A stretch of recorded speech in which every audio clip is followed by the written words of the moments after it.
ਸਤਿ ਸ੍ਰੀ ਅਕਾਲ ਤਾਇਆ। ਸਤਿ ਸ੍ਰੀ ਅਕਾਲ ਸਨੀ। ਉਹ ਇੱਕ ਤੂੰ ਤੜਕੇ ਦਾ ਹੀ ਕਹੀ ਨਾ, ਇੱਕ ਛਣੀ ਇੱਕ ਚੁਟਕਲਾ ਮੈਂ ਹੋਰ ਸੁਣਾਉਣਾ। ਸਨੀ ਚੁਟਕਲੇ ਤਾਂ ਮੁੱਕਦੇ ਨਹੀਂ ਯਾਰ, ਚੁਟਕਲੇ ਤਾਂ ਬਹੁਤ ਆ ਆਪਣੇ ਕੋਲੇ। ਠੀਕ ਹੈ ਜੀ। ਤੇ ਤੈਨੂੰ ਇੱਕ ਨਵਾਂ ਜਿਹਾ ਸੁਣਾਵਾਂ ਯਾਰ। ਹਾਂਜੀ ਇੱਕ ਨਾ ਬੁੜੀ ਸੀ ਯਾਰ, ਠੀਕ ਆ। ਉਹ ਕਿਤੇ ਗੁਆਂਢੀਆਂ ਦੇ ਆਈ, ਆਦੀ ਨਾ ਤੇਰਾ ਤਾਇਆ ਇੱਥੇ ਸੱਥ 'ਚ ਬੈਠਾ ਹੈ, ਹਾਂ। ਉਹਨੂੰ ਬੋਲ ਮਾਰੀ। ਠੀਕ ਆ। ਉਹ ਗਾਂ ਮੇਰੇ ਵਰਗਾ ਉਹ ਵੀ ਸੁਸਤ ਸੀ। ਠੀਕ ਆ। ਉਹ ਆਦਾ ਤਾਈ ਮੈਥੋਂ ਨਹੀਂ ਬੋਲ ਵਾਜਦਾ, ਠੀਕ ਆ। ਤੇ ਤੂੰ ਐਂ ਕਰ ਮੈਂ ਫੋਨ ਕਰ ਦਿੰਦਾ ਉਹਨੂੰ। ਠੀਕ ਆ। ਪਰ ਮੇਰੇ ਕੋਲੇ ਨੰਬਰ ਹੈ ਨਹੀਂ।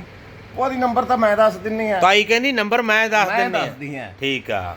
ਉਹ ਆਦੀ ਹੈ, ਉਹਦਾ 10 ਠੀਕ ਆ। ਅੱਗੇ ਲੈ ਕੇ 9 ਠੀਕ ਆ। 7 ਠੀਕ ਆ। 8 ਠੀਕ ਆ।